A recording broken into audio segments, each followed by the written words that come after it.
Isang mapagpalang araw po sa lahat. Purihin po natin ang ating pong Hesus Nazareno.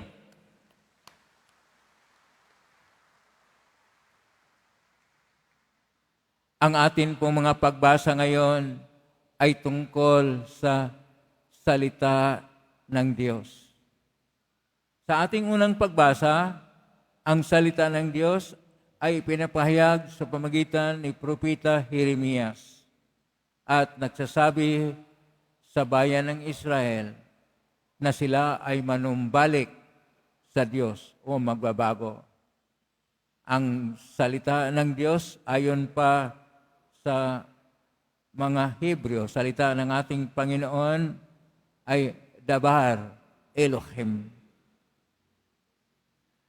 Pero sa atin pong Ebanghelyo ngayon ni San Mateo, Kapitulo 13, verso 18 hanggang 23, ito ay nakasulat sa koine-koine na Griego. Ang Dabar Elohim o salita ng Diyos ay Logos to Theo. Pero nasalin naman sa Latin, kaya Verbum Dei. Sa English, Word of God. Sa ating salita, ang salita ng Diyos. Sinasabi pa sa ating Ebanghelyo ni San Mateo Kapitulo 13 na ang salita ng Diyos ay tungkol sa mabuting balita sa paghahari ng Diyos at gaya ito ng binhi na iniasik sa apat na klaseng tao. Ang una ay may katigasan sa puso at matulad sila sa tabi ng daan na kung saan hindi na tumimo ang salita ng Diyos sa kanilang mga puso dahil sa katigasan gaya ng daan o lupang tigang. Ang pangalawa na lupa ay yung batuhan. Ito ay naglalarawan ng mga taong nakikinig sa salita ng Diyos, tuwang-tuwa sila. Pero hindi nagkaroon ng ugat dahil hindi nila pinagnilay-nilayan at sinabuhay ng mabuti. Kaya pagdating ng mga pagsubok sa buhay, pag-uusig o kapingatian, nanlalamig. Kaya nawalan din ang saysay ng salita ng Diyos. Ang pangatlo na klase ng tao ay kagaya ng isang lupa na may dawag. Tumubo ang salita ng Diyos, pero iniinis ng mga dawag. Ano po itong mga dawag? Ang dawag ito yung mga alalahanin at pagnanais ng mga kayamanan sa mundo, kapangyarihan o katanyagan. Kaya dahil doon, hindi nakapamunga ang Ebanghelyo sa mga tao. Dahil ang kanilang mga puso ay para lang sa kayamanan, para lang sa kapangyarihan, para lang sa katanyagan, hindi para sa Diyos. Pero sa versikulo 23, Ebanghelyo ni San Mateo, Kapitulo 13, ay nagkaroon ng lupa na mataba.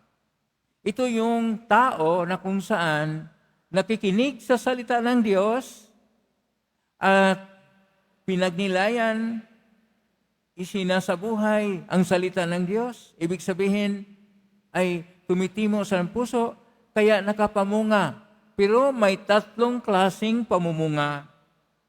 Mayroong 100%, mayroong 60%, mayroong 30%. Ano po yun? 100% na buong buo na pananalig sa Diyos. 60%, 60% lang para sa Diyos. At mayroon pang 30%. Ibig sabihin, tayo'y mamumunga, pero kuminsan, depende din sa ating pagsabuhay sa salita ng Diyos. Ano po ang tunay na laman ng salita ng Diyos?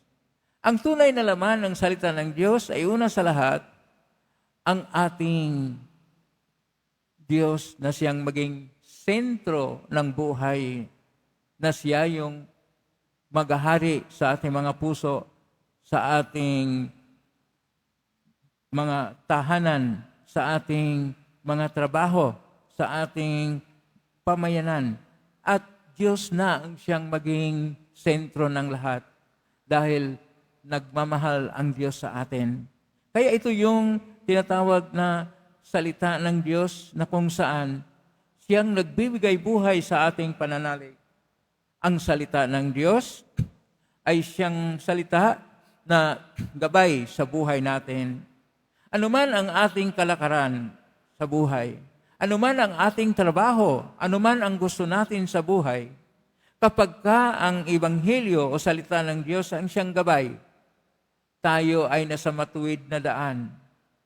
Pero sa kasalukuyan, ayon pa sa encyclical ng ating Santo Papa ngayon, Leon ika-14, na Magnificat Humanitas, na kung saan sinasabi niya, dahil sa mga moderno na programa at mga gadgets sa modernong panahon, mas AI o Artificial Intelligence, ibig sabihin doon, ano po yung AI o Artificial Intelligence? Nasa cellphone po ninyo, nasa computer ninyo, nasa internet.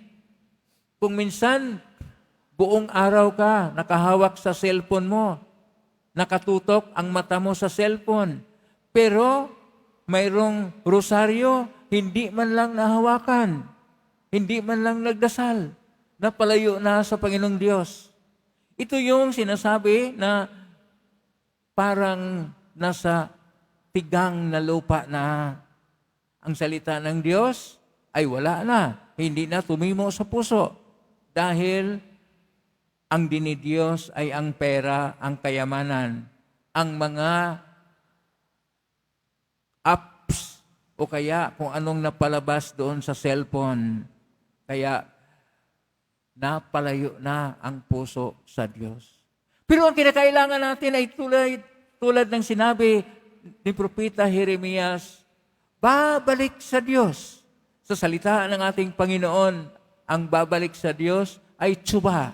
Ibig sabihin, babalik sa Diyos, magbago.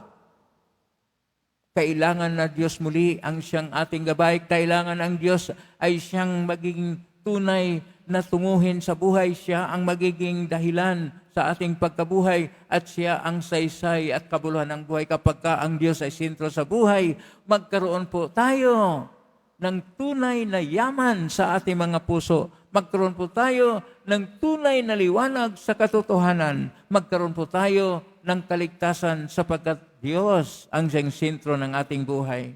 Yun pong gawin na ang Diyos ay sentro ng buhay at kahulugan ng buhay. Pumalakpak nga ng malakas na Diyos ang sentro ng buhay at ang Diyos ay siyang lagi nating pumapanginoon sa buhay. Kapag ka ang Diyos ay siyang buhay sa atin at siya yung kahulugan ng buhay, para tayong nasa versikulo 23, kapitulo 13, Ebanghelyo nga ni San Mateo, na nasa lupa na kung saan ito ay namumunga ng marami at masagana sapagkat matabang na lupa. Ibig sabihin, handang-handa sa pagtanggap sa Diyos. Ano po ang kailangan? Kailangan ay magbago. Kailangan ay magbalik loob. Kailangan na tayo babalik sa Diyos at ang Diyos na muna ang sentro ng buhay, hindi ang mga bagay-bagay sa mundo, hindi ang kayamanan. Diyos dapat ang siyang tunay na yaman sa ating buhay. Kaya sinasabi nga, hanapin niyo muna ang kaharian ng Diyos at ang lahat ay mapasa iyo. Kapag unahin natin ang Diyos, nasa atin po ang kaligtasan. Ang hinihingi ninyo, dinudulog ninyo sa Diyos ay inyong makamtan dahil nasintro ang Diyos sa inyong buhay. Alamin natin, ayon pa sa Ebanghelyo ni San Lucas, Kapitulo 1, verso 37, walang imposible sa Diyos. Pero kailangan na ang Diyos ay siyang sentro ng ating buhay. Kasi ang pupunta tayo sa Quiapo, dibuto tayo ng Pong Isus Nazareno, mayroon kayong hiningi, Gusto nyo agad-agad ibigay ng Diyos. Pero dapat nating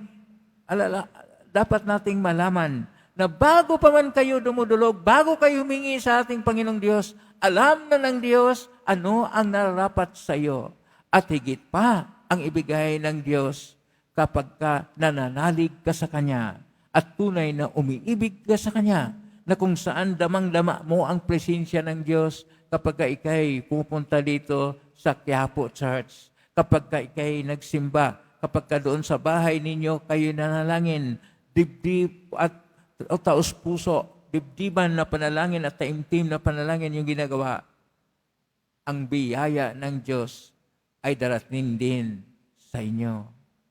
Yung naniwala na bibigyan kayo ng Diyos sa hiningi ninyo at ang grasya mapunta sa Diyos sa inyong buhay, pumalakpak nga ng malakas na tayo makatanggap ng grasya mula sa Diyos.